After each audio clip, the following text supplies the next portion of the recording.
Welcome. I'm Brian Schott, and this is the very first episode of Special Session with Brian Schott.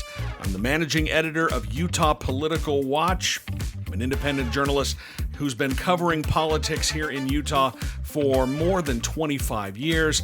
If you go to my website, you can subscribe to my free email newsletter. That's utahpoliticalwatch.news. This week on the show, we're going to run down some of the results from the 2024 election and what that means for Utah.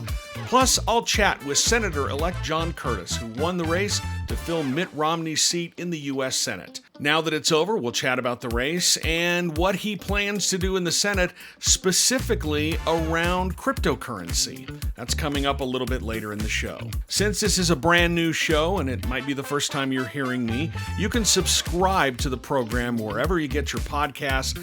Also, if you leave a rating and review at Apple Podcasts or wherever, that will help new people find the show. So subscribe or leave a rating or review. I'll be very, very thankful that you did. Also, don't forget, you can sign up for my newsletter for free at utahpoliticalwatch.news. Every morning, I publish the Morning News Fix, which is a rundown of some of the important political news stories of the day, both nationally and in Utah. You might subscribe to some newsletters put out by other publications. Those are just to promote their own stuff. I read everything that everybody publishes, and I let you know which of those stories are worth your attention every morning. That's in your inbox every weekday morning. That's for free. And also, anytime I publish a new story, you will get that in your email inbox as well. So sign up for free at utahpoliticalwatch.news. If you'd like to support my work covering Utah politics, you can become a paying subscriber for as little as $5 a month. You can also make a one-time donation to support my work covering the political scene here in Utah. You'll find all of that at utahpoliticalwatch.news. Now, let's get to the show. The 2024 elections are in the books. Donald Trump has won the presidency surprisingly easy. He won both the popular vote and the Electoral College. Polls leading up to the election showed that it was going to be a very close election, and that's kind of what played out, except that he won in a lot of those swing states where the result could have been within a point or two. The United States Senate is back in the hands of the Republicans. They have the majority for the first time in 4 years, and it's looking like Republicans will also get a majority in the House of Representatives. So they're going to have a trifecta in Washington, making it very easy for President Donald Trump to enact his agenda once he goes back into office in January. So let's talk a little bit about what these elections mean for the state of Utah. As you might imagine, Republicans in Utah are ecstatic that Donald Trump is headed back to the White House. That's no surprise, but probably the biggest winner from the election results on Tuesday night was someone who wasn't even on the ballot, and that's Senator Mike Lee. You know, it feels like a lifetime ago, back in 2016, when Senator Lee called for Donald Trump to drop out of the race because of the Access Hollywood tape. I have a wife, I have a daughter, I have a mother, and I have 5 sisters, all of whom I love dearly. It's occurred to me on countless occasions today that if anyone spoke to my wife or my daughter or my mother or any of my 5 sisters the way Mr. Trump has spoken to women, I wouldn't hire that person. I wouldn't hire that person, wouldn't want to be associated with that person. And I certainly don't think I'd feel comfortable hiring that person to be the leader of the free world. You yourself, sir, Mr. Trump, have stated repeatedly that the goal, the objective, has got to be to defeat Hillary Clinton in November. I couldn't agree more. It's for precisely that reason, Mr. Trump, that I respectfully ask you, with all due respect, to step aside. Step down. And if you'll remember, in Tim Alberta's book, American Carnage, he reported that Lee actually tried to broker a ticket between Ted Cruz and Marco Rubio to stop Donald Trump from winning the Republican nomination, but that fell through. Well, that was then, and this is now. Senator Lee has become one of Donald Trump's biggest supporters, one of his biggest cheerleaders, and that's probably going to pay off for him big time. The Senate is now in Republican hands, and Mike Lee is going to play a role in picking who the next leader of the Senate majority is. I would not expect him to have a big role in leadership or win one of the top offices in leadership, but he is going to play a role in who fills those offices. There was news a couple of weeks ago that he's going to be moderating a forum for the candidates who are going to be running to replace Mitch McConnell as the Senate Majority Leader. If you'll remember, 2 years ago in 2022, Lee tried to oust McConnell in favor of Florida Senator Rick Scott, and that didn't go so well for him. McConnell, because of that attempt to back Scott over McConnell, Lee was punished. He lost some of his committee assignments because he dared to stand up against McConnell.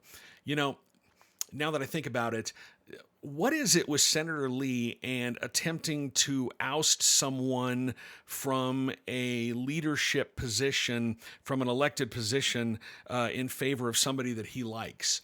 It seems to be a pattern with him.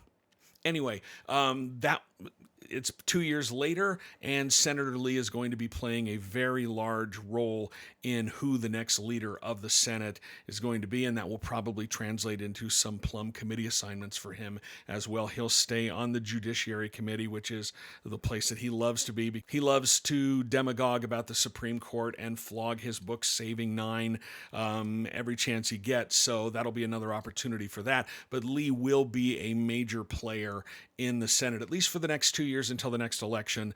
But he is going to have some power as the Senate begins the term in January. But that's not all for Senator Lee. He's also on the short list for some positions within the new Trump administration. His name is being floated as possibly the next Attorney General. There are other people on the list and other people who may be more likely, but Lee's name is on that list. He was an assistant U.S.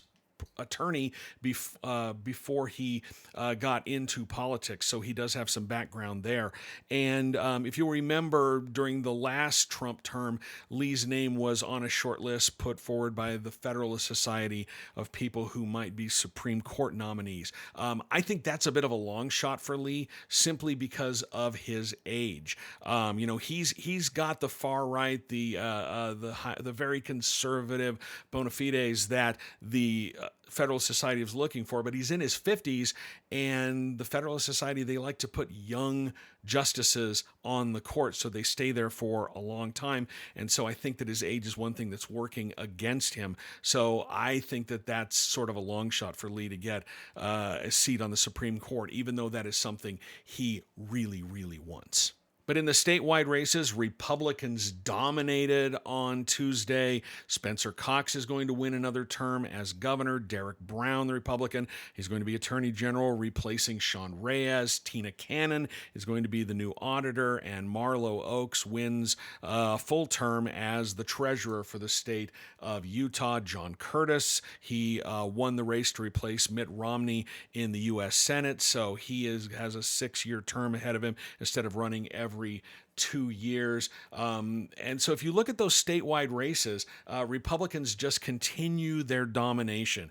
The last time a Democrat was elected statewide in Utah was 1992 when Jan Graham won Attorney General. That was the last time that a Democrat won a statewide race. We haven't seen it since then. And that is a streak of 59 straight statewide elections won by Republicans in the state of Utah.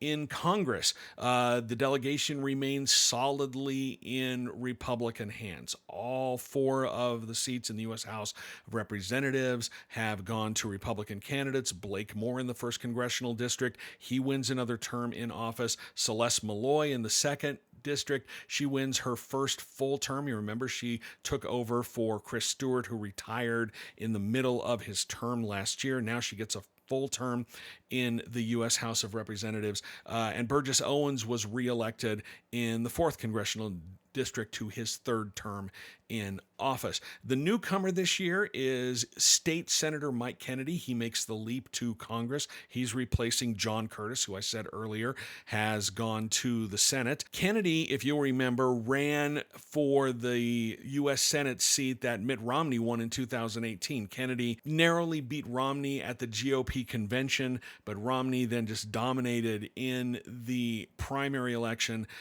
Kennedy was out of politics for a while, and then he was appointed to his seat in the Senate, and now he is headed to Congress after waiting 6 years. Blake Moore, I mentioned him earlier. He is going to have a big role in this next Congress. He is part of the leadership team on the House GOP caucus, and it looks like Republicans are going to retain the majority unless something absolutely crazy happens. It looks like it's more likely than not that Republicans will retain the majority in the House, and Moore is going to have a really big role in the leadership team. So with Mike Lee in the Senate having a big role in how that is run, and Moore in leadership in the House, that really is good for the state of Utah in Congress. They can really advocate for things that they would like to see come the way of Utah and benefit the state. Let's talk a little bit about Spencer Cox, though. He is winning a second term in office. If you'll remember, he has been standoffish, held Donald Trump at arm's length. He didn't vote for him in 2016 or 2020. He sort of wrung his hands at some of the rhetoric and some of the way that Trump was in public, some of the things he did. But then in August, there was a big flip-flop. It was right after Trump was shot at a campaign event in Pennsylvania that Cox decided that he was going to endorse Trump. And so he sent him a letter that, he said leaked, but I think it was intentionally leaked to sort of give him a platform to show that he is trying to reach out. And the reason he endorsed Trump is because he was assured by so many people around Trump that the attempt on his life had changed him, and he was committed to turning down the temperature in politics. That didn't happen at all. If you remember, Trump's rhetoric during the campaign never really moderated at all. In fact, it actually accelerated quite a bit, and that was kind of a black eye for Cox. He also was part of the infamous photo op at Arlington National Cemetery, where Trump was using the graves of dead soldiers for campaign purposes, and you weren't allowed to do that. Spencer Cox was there as well. But anyway, so Cox is back in office. He endorsed Trump. The reason he said that he did that is because he wouldn't have any influence on the future direction of the Republican Party if he did not get behind Donald Trump. And I can understand that calculation a little bit, but he's got a lot of bridge work ahead of him. I mean, if you look at the Republican Party here in Utah, the GOP base, the MAGA base, they hate him. They openly despise him. At this year's convention, he was booed. He overwhelmingly lost the delegate vote to Phil Lyman. So he's got a lot of repair work that he needs to do if he's going to help shape the future of the GOP. He's much more in the Republican mainstream than the Republican delegates who are further to the right. I understand why Cox would make that calculation because critics of Trump really have no place in this Republican Party anymore. It remains to be seen if his late change of heart, which really doesn't feel like a change of heart. It feels more like a cynical calculation on Cox's part, but it remains to be seen whether that late change of heart, whether that late calculation will be enough to help him have a seat at the table as the Republican Party goes forward. I've heard from some people in Republican circles here in the state that Cox might actually be angling for a spot in a second Trump administration. The position that's being bandied about is possibly Secretary of the Interior. Be interesting to see how that plays out. If that happens, and he leaves the state after winning election, that means that the governor would be Deidre Henderson, and then we've got a governor's election in 2 years. But Spencer Cox, in winning his second term, immediately becomes a lame duck governor. He has said that this second term will be his last in the governor's mansion. So he's not going to be on the ballot again, at least for governor here in the state. And by taking himself off the board for the 2028 election this early, that means that he's already a lame duck. And the dynamics of that are going to be very interesting to see how they play out, because you've already got Republicans behind the scene who knew that he was not going to run again in 2028. There are already whispers among Republicans that the jockeying has started behind the scenes. A name that is popping up is House Speaker Mike Schultz might be wanting to run for the governorship in 2028. I'm sure we'll see a lot of others get in. And that dynamic with the legislature, with Cox not running again, and you might have a Speaker of the House or others who want to run, that's going to be really interesting to see how Cox is able, or if he's able, to get his agenda through the legislature when everybody knows that there's no threat that he's going to run again. And so you've got people trying to position themselves in that. In 2 years, Cox would be a lame duck anyway, but him becoming a lame duck this early really complicates things for him. And in a second term, Cox is going to be much weaker politically. Not only is he a lame duck, but he saw a big drop in support at the ballot box from just 4 years ago. 4 years ago, he won with nearly 63% support. And as of Thursday, he has about 55%. So that's a 7-8% drop from where he was 4 years ago. The last time an incumbent Utah governor underperformed at the ballot box compared with his previous election was nearly a quarter century ago. In 2000, Mike Leavitt was running for a third term in office, and he got 55.77% of the ballot. That was almost 20 points below his winning percentage from the previous election. One of the things that sort of played into that, Leavitt faced former Democratic Congressman Bill Orton that year, who was very popular among voters, and that is one of the reasons why that race was so close. Cox is also running behind Donald Trump in Utah. Trump is not the most popular figure in the state, but he is behind Donald Trump at the ballot box. Cox has 55.75% of the vote, and Donald Trump is at 59.08%. And that's as of Thursday.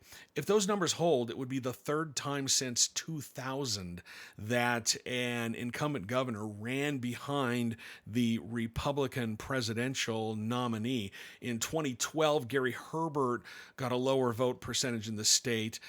He was at 68.4%, but he was on the same ballot as Republican presidential nominee Mitt Romney, who got 72.55%. So that one can be explained. And the other example was Leavitt in 2000. He was 11 points behind George W. Bush, who got 66.8% to Leavitt's 55.7%. And I explained earlier why that happened, because he was running against a popular former congressman in Bill Orton. It looks like the makeup of the Utah legislature is going to remain the same after Election Day. After election night, there was only one seat in danger of flipping, and that was HD 30, where that was a Republican-controlled seat held by Representative Judy Weeks Roner. She decided to run for Utah Senate against incumbent Democrat Karen Kwan in Senate District 12. Karen Kwan is on track to win that race easily. So that left Republican Fred Cox and Democrat Jake Fitzimanu running for that seat. It looks like as of Thursday evening that Fitzimanu is going to hold on to that seat. He leads Cox by 333 votes. And that looked like that was going to be the only flip, but late on Thursday, when more ballots rolled in House District 10, Republican Jill Koford grabbed the lead over incumbent Democrat Rosemary Lesser. This is a rematch from their contest 2 years ago in 2022. Lesser won that race by 500 votes, and when the latest round of ballots came in, Koford grabbed the lead, and she now is ahead by 205 votes over Lesser. And Lesser is the only the only Democrat in the Utah legislature from outside of Salt Lake County. She's up in the Ogden area. And if these results hold, I'm not sure how many ballots are left to count, but if these results hold, that means Democrats will have flipped one seat and Republicans will have flipped one seat. And then the legislature will stay exactly the same. In the House, it's going to be 61 Republicans and 14 Democrats. And in the Senate, 23 Republicans and 6 Democrats. That hasn't happened in a long time here in Utah. In fact, the last time Democrats were only able to flip one seat was in 1998, when they went from 20 to 21 in the Utah House. But last year they lost 3 seats, and it looks like they're just going to swap a seat in Salt Lake County for one in Ogden, and those numbers are going to remain the same. One of the things I was watching for on election night was whether there would be any voter backlash from the legislature putting Amendment A and Amendment D on the ballot. If you remember, Amendment A is the proposed constitutional amendment that would have changed the way that public education was funded in the state. Right now, the state constitution says that all of the money collected from income taxes, that's personal income taxes and corporate income taxes, can only be used to pay for public education, higher education, and some social services for disabled residents. That's all that money can be used for. Republicans put a proposed constitutional amendment on the ballot that would open up that constitutional earmark, it's known as. When you hear people talking about the earmark, that's what they mean. This constitutional amendment would have opened up that earmark, allowing Republicans to use those income tax revenues for other parts of the budget. And if you'll remember, there was a lawsuit by the UEA. They challenged the constitutional amendment because it wasn't noticed correctly. The Constitution requires that any constitutional amendment put to the voters here in the state must be published in newspapers for 2 months prior, and the legislature didn't do that, and also that the language that the legislature put on for the ballot was misleading. So that amendment was going to be voided, but the legislature decided to void it themselves because they knew that they were going to lose in court. Also, Amendment D, that was the more controversial of the two. That one would have given the legislature almost unlimited power to overturn, repeal, veto any citizens ballot initiative. They would have been able to change it. And that sprung out of a lawsuit over Prop 4, which established the Independent Redistricting Commission. That was approved by voters in 2018, but the legislature then gutted that initiative and kept the redistricting powers for themselves. A court ruled that the legislature overstepped their constitutional authority, so the legislature rushed to put this proposed amendment on the ballot to give themselves the power to do what they've already done. Sort of a do-over, sort of a retroactive attempt to allow them to do what they've already done. There was a lawsuit, and a lower court once again said that they did not notice it correctly. It was not published in newspapers as the Constitution requires, and that the ballot language was misleading, so it got voided, and the legislature knew they were going to take the L with Amendment A because they took the L with Amendment D, so they pulled Amendment A from the ballot as well. So that's the background. And I was looking to see if there was any sort of voter backlash because people were angry that the legislature tried these two power grabs. If there was any sort of backlash, it didn't show up at the ballot box because if you look at it, most of the legislative seats are going to stay with incumbents or with the party that already held it, and none of the statewide candidates suffered any ill effects from it. So there wasn't a lot of backlash at the ballot box for the attempts at the legislature at these power grabs. And as I said before, Utah Republicans are very excited about having Donald Trump back in the White House.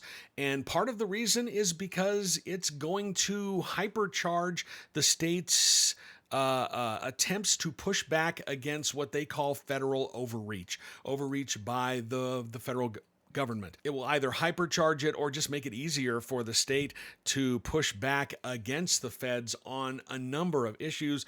Probably the biggest one is going to be federal lands and environmental regulations. We all know about Project 2025. That's the Heritage Foundation's blueprint for the coming Trump administration. Inside that document, it is calling for ending federal land protections and killing off the Antiquities Act, which has been used to create monuments here in the state. If you'll remember, before he left office, President Obama declared the Bears Ears National Monument. Right after he got into office, Donald Trump rescinded not only the Bears Ears Monument, but the Grand Staircase Escalante National Monument. And then when President Biden got in office, he reinstated those monuments and expanded them a little bit. I would expect Donald Trump to rescind those monuments again. And also at the same time, the state has sued the federal government trying to get control of about 18.5 million acres of public lands away from the federal government and give it control back to the state. That's probably going to be heard by the Supreme Court this term. Given the makeup of the court and given that Donald Trump is in the White House, I would expect the state to prevail on that lawsuit. I'm not a lawyer, so don't take that as gospel, but it just feels like that's the way that this thing is headed. And that's not all. Republicans here in the state, especially in the legislature, have groused about environmental protections and environmental controls. They, I think, are going to be happier, or at least anticipating a much more lenient environmental protection agency in a Trump administration. If you remember earlier this year, they passed a bill that created a mechanism for the state to possibly assume control of a coal-burning power plant near Delta. It is scheduled to be shut down next year. That decision that was causing some clashes with the Environmental Protection Agency. So what happened was the legislature initially had set a deadline for the plant's owner, Intermountain Power Agency, to apply for a permit to keep the plant open, even though they had struck an agreement with the EPA to shut it down by next July. They had put a deadline for them to apply for that new permit in July of this year, and then they moved it back to the end of the year. And it's not hard to do the math that they were hoping that Donald Trump would win and go back to the White House. So they pushed that deadline beyond the election because they're anticipating that the EPA will be much more open to the state taking control of this power plant than it would be under a Democratic president. The last thing we should probably bring up in regards to the election is Phil Lyman, his campaign for governor. It did a lot better than many people thought. He got 8.8, almost 8.9% of the vote in the governor's race, 88,000 write-in ballots. It's a lot better than people thought, but it didn't come close to the 554,000 votes that Governor Spencer Cox and his running mate Deidre Henderson got on Tuesday. That leaves Phil's future up in the air. I don't know what he's going to do beyond this. His supporters are holding out hope that somehow the courts will intervene. If you remember, last month before the election, he got a lot of media coverage by coming out and declaring that he had filed an appeal with the Supreme Court, asking them to either throw Spencer Cox off the ballot or throw out the election or the primary election, his election loss, whatever. He had gotten a lot of media coverage, and the media bit hook, line, and sinker. he really hasn't filed yet with the Supreme Court. He had his first appeal that he sent to the Supreme Court rejected because there was a filing error. So they sent it back to him. And a couple of weeks ago, he told his supporters that he was going to be refiling with the Supreme Court. I checked before I started recording, and as of Thursday, his appeal still has not shown up at the Supreme Court. So will it? Who knows? Maybe, maybe not. But he can probably still attempt to get donations from his followers, from his supporters, to fund whatever he's going to do next. He's touted some nonprofit that he's going to form to try and reform elections here in the state and call for an end of mail-in balloting or whatever. But in terms of the Supreme Court, Phil has not done what he said he was going to do yet. Maybe he will, maybe he won't. So that's about it, the highlights and the lowlights from the 2024 election as I see it. I'm sure we'll be breaking down the numbers as we go forward, and the Trump administration is going to create a very interesting environment for the state. A lot of advantages for the state, maybe some disadvantages too. We'll see how it all plays out, but I'll be watching it all for you at my website, utahpoliticalwatch.news. On election night, I hosted a live stream on the Utah Political Watch YouTube page. Thank you to everyone who tuned in and asked questions as we went over the results that came in from around the state on election night. And I was joined by John Curtis, who had just been named the winner to replace Senator Mitt Romney in the U.S. Senate. In that conversation, we talked about the race itself. It was one of the most expensive in Utah history, and what he plans to do once he gets to Washington into the upper chamber, specifically his plans to take a leading role in crafting policy towards cryptocurrency. Here's that conversation for you now. It's going to be really hard for me to start calling you Representative Curtis. Senator-elect Curtis, how are you feeling this evening? Oh, I tell you, Brian, it's a great feeling. It's just super pleased to have support of so many people, and there's a lot of work to do, and I'm ready to go do it. Talk to me about this race. It was one of the most expensive races in Utah. It's not as expensive as the 2022 race between Mike Lee and Evan McMullin, in which we saw the candidates spend. Between them they raised like $30 million, and outside groups came in and spent another $20 million. But all the candidates who jumped into this race raised more than $15 million. Talk about, how obviously that money played a huge part in it. There were outside groups that came in, especially for you during the primary. Talk about how you won this race and how much that ability to fundraise, especially you as an incumbent, helped. Well, I think, if I denied it was a factor, I'd be fooling myself. But I'll also tell you, my team kept watching. If you look at the polls last January, nobody really shuffled around very much, no matter how much money was spent. And this race, in many ways, ended where it started. And so I do think that's kind of also like a little asterisk that there's other things besides money that matter a lot. And I was blessed with a lot of people who were just incredibly supportive. It's also kind of funny, Brian, because as I travel the country and I tell people, oh, this was such an expensive race. And I'm in Texas with Ted Cruz spending, I think it's 250 million. And even Montana, if you look like per resident, what was spent up there, that's like $250 million for, I think, what are they, about 1 million people up there? It's absurd. It's just is really absurd. And I can't wait for the person that figures out how to rein this in and fix it and make it, you need some spending, obviously, but if somebody can figure this formula out, I'm all in. I unfortunately I think that this is the system that we're going to live with. It looks like when you enter the Senate, the Republicans are going to be in the majority. They've already flipped at least one seat, and they're in good, which is all that they needed. They're not going to lose. The only seat that they could possibly lose control of is a Senate seat in Nebraska, but it looks like the Republicans will have a majority. Um, that's a really interesting situation for you to be in going into the Senate with a Republican majority, because you're going to be able to do a lot of the things that you wanted to do. So tell me what it is that you are hoping to accomplish as part of this Senate majority. So I'll tell you, Brian, whenever I bring this up, everybody gets glassy eyed. It's kind of into the weeds, but permitting reform is a big deal. It's a big deal for Utah. It's a big deal for the nation's economy.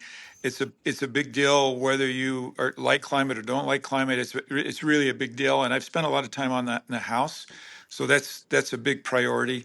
We have some public lands issues. It'll be interesting to see how President Trump approaches these in Utah, but we have what he did 4 years ago as a template. And, if not careful, that brings a lot of, as you well know, a caustic atmosphere to an already divisive issue. And so trying to figure out how to navigate that in a way and actually bring unity instead of the divisiveness that can be there. Obviously, tax policy is in everybody's mind, no matter who won. And we've got some really tough decisions to make there. Talk to me a little bit about your embrace of cryptocurrency. I know that groups like that, groups that were very pro crypto, came in and supported your run for Senate. Talk to me about why you are in favor of sort of making crypto more of a mainstream type of thing. Because right now, I don't understand how it works. I understand it's a decentralized currency, but right now, to me, it seems like just a big Ponzi scheme. So, explain to me Yeah. why you're in favor of this. So I think it's fair to say any industry has good actors and bad actors. And I think what we're looking for in Washington, D.C. is legislation that allows the industry to flourish, but with guardrails. And one of those, to your point, would be transparency. I like cryptocurrency as an option. That's what I would advocate. But I think people should go into it eyes wide open. And I think, the good actors in the industry would agree with that. And they want to make sure that we have the appropriate regulation there. But I think, bottom line, I'm for innovation. And this is taking off. Let's get the appropriate guardrails on it. We'd rather have it here, take off here in the United States than overseas. And I think there's a really good place for the innovation that comes with crypto, the right guardrails, and the choice for people. But crypto famously has been, one of the reasons that people got into it is because there's not a lot of regulation around it. It's not the banks. It's something outside of the normal financial system we have. So how are you going to balance the need to regulate this? Because people could lose quite a bit of money on this Yeah. sort of thing, especially if they don't understand what they're doing. How are you going to balance the need to regulate it with the desire to have some innovation? So, as you were talking, I thought you could have easily been describing the stock market, right? Like people Yeah. can lose a lot of money. And when people do lose money, oftentimes it's a bad information, or oftentimes it's misleading information, or right, or people have not done their homework. And I think crypto is no different. And I think that's why I say, look, let's make sure that for the average consumer, there's transparency. Let's make sure for the average consumer, there's certainly the ability to get all the information they want. And if that's a investment vehicle they choose, let's do that. Now, I think the problem with crypto is it just doesn't fit any of our previous investment windows. So some people will call it one thing and it has some characteristics of that and some characteristics of another. And so if you try to put our current regulation system on top of it, it struggles. And so Congress has got to find that appropriate regulation. And by the way, the industry is asking for that because they know themselves if they're going to move to kind of the next level. There has been what I would say a little bit of the wild, wild west. That's not good for crypto either. to have that environment. Last question. There's been a lot of criticism of you by some people who wanted other candidates who jumped into this race, some who were a little further to the right. How are you going to differentiate yourself from the term of Senator Mitt Romney, who's leaving? He got a lot accomplished in the Senate, and he was a first-term senator. You're a first-term senator. Now, obviously, the easy answer is you're not Senator Romney, and I understand that, but how are you going to differentiate your time in office from him? How do you see your style, your You know, style evolving? yeah, yeah. It was kind of fun during the campaign. Everybody would kind of give me a litmus test, and that litmus test is, are you more like Mike Lee or are you more like Mitt Romney? And I always just smiled and said, hey, if you expect me to be Mike, I'm going to disappoint you, and if you expect me to be Mitt, I'm going to disappoint you. And I think my philosophy is it would be a mistake for me to try to be anybody other than me. And there are characteristics in both of them that I want to emulate. And I think the good news is people have seen me for the last 7 years. I'm not like I'm a stranger.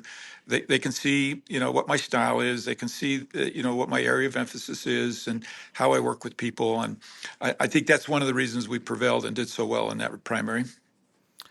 Well, Senator-elect John Curtis, I'll let you go celebrate. Thank you so much for Thanks, your Brian. time, and we'll be talking a lot over the next six I years. look forward to it, Brian. Best to you. All right. Bye-bye. That was my conversation with Senator-elect John Curtis from election night. That was part of our live stream on the Utah Political Watch YouTube page. This is Special Session. I'm Brian Schott, managing editor of Utah Political Watch, and it wasn't just the election. Here are some other stories that got some coverage this week. The Utah State Records Committee, that's the body that decides which government records can be released to the public and which can be withheld. They hear appeals from the citizenry and from the media. Well, they've been in a bit of limbo for a couple of months. There are 7 people on that committee, and state law says you need 5 to have a quorum. The committee is made up of 7 people. 6 of those are appointed by the governor. Each of those seats is meant to represent a certain segment of Utah. There's one seat that is reserved for local government. There's another one for someone in private business who has a record or a background in records keeping. And 2 of those seats are for members of the public. The local government representative had their term expire in May, so they have not had anyone on the committee since then. And then the 2 seats that are held for members of the public, their terms expired at the end of September. Governor Cox in July renominated all 3 of those people to serve a second term on the State Records Committee, but the Senate refused to even hold a confirmation hearing for them, refused to do anything about it. And so since the end of September, those 3 seats have been empty and the committee has been unable to do any work. And as I previously reported on UtahPoliticalWatch.news, that's probably because of the backlash that came over the fight over the calendars of state officials. In 2022, Attorney General Sean Reyes refused requests from several news organizations to access his work schedule. The news organizations appealed to the State Records Committee, and the State Records Committee said, yeah, those are public records, turn them over. Should be noted that the Attorney General Reyes, he, in a settlement with KSL this week, is going to turn over those calendar appointments, over 9,000 pages of his calendar. So we're finally getting a chance to see what it is. When the news organizations appealed that initial denial, the State Records Committee ordered Reyes to turn them over. He went to court to try to keep them secret. At the end of the 2024 session earlier this year, lawmakers rushed through a bill changing the open records law, saying that the calendars of elected officials and state employees are not open records. They're not subject to Utah's open records law, which is known as GRAMA, the Government Records Access Management Act. They rushed through this bill that exempted those calendars from GRAMA requests, and right at the end, they they inserted intent language into the bill, which was an attempt to make the bill retroactive. It boiled down to, we have always intended for this law that we passed 10 years ago to say that the calendars of public officials are not subject to grammar requests. State Records Committee did not buy that, and they once again ordered Reyes to turn over his records. So the legislature probably not too happy with the State Records Committee for ruling against them, because they wanted to make those records, or that law, retroactive. I should probably note that change to the law also came after I put in a request for House Speaker Mike Schultz's calendar, because right before the 2024 session, he spoke at an event that was headlined by a far-right Christian nationalist figure who was talking about the Constitution. And I was wondering what other groups he had spoken to, and when I put in that records request, I was told by the House staffers that first, that it's not an open record, and then that it didn't exist. And then, wouldn't you know it, all of a sudden here comes this law saying that the calendars of elected officials and state employees are not subject to grammar requests. And even though they passed this law and attempted to make it retroactive, the Records Committee said any calendar requests, any open records requests that came in before the law was passed, lawmakers rushed it through. Governor Cox signed it almost immediately after it hit his desk. They said any records request that was made before this law was changed is still valid. And at the end of September, they held an emergency meeting and approved a whole bunch of calendar requests from the media trying to get a hold of those calendars. So that's probably one of the reasons why lawmakers were upset and didn't want to put those three people back on the State Records Committee. At the end of last week, we finally got a nominee for one of those two seats meant to represent the public. Governor Spencer Cox nominated a former lawmaker to fill one of those seats meant to represent the public. Former Republican Representative Logan Wild was nominated. His nomination was put forward to the Senate to fill one of those seats. He is meant to replace Marie Cornwall, who is a sociology professor at Brigham Young University. So you have former lawmaker, professor at Brigham Young University, meant to represent the interests of the public on which records should be given to the public and which ones should not. Wild served in the legislature from 2017 to 2020. He resigned from his seat late in 2020 when former Governor Gary Herbert named him to head up the Utah Department of Agriculture and Food. He did not keep that position in the new Cox administration.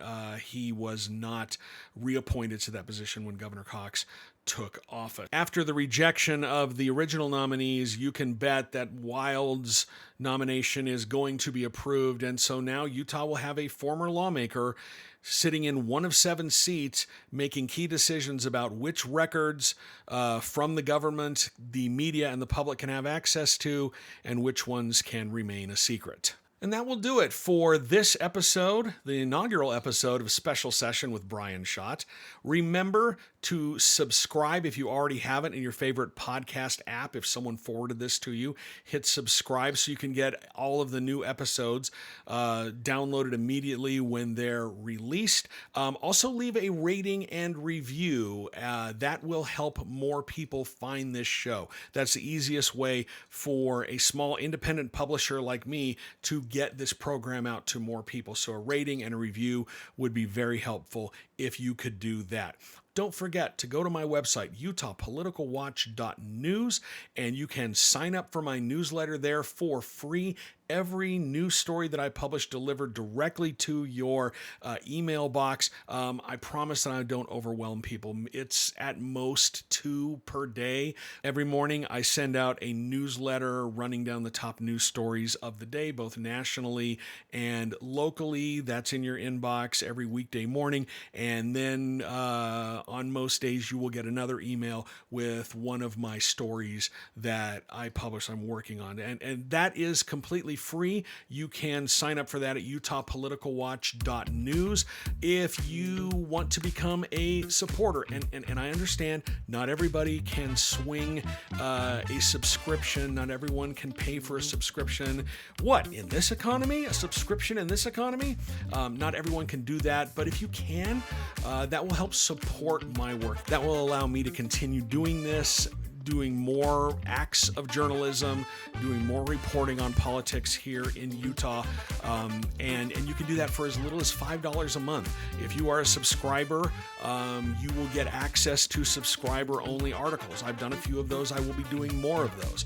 You will have access to those. And at the higher level, at the $10 level, at some point this podcast, there will be a portion of this podcast that will be only available to paying subscribers. If you feel like you can afford a subscription at $5 a month or $10 a month, or as little as $100 a year, I would be very appreciative, and that will help me continue doing what I'm doing and bring more of this journalism to people here in Utah. You can sign up for that at utahpoliticalwatch.news. Special Session with Brian Schott is written and produced by me, Brian Schott, and it is part of Utah Political Watch. We'll talk to you next week.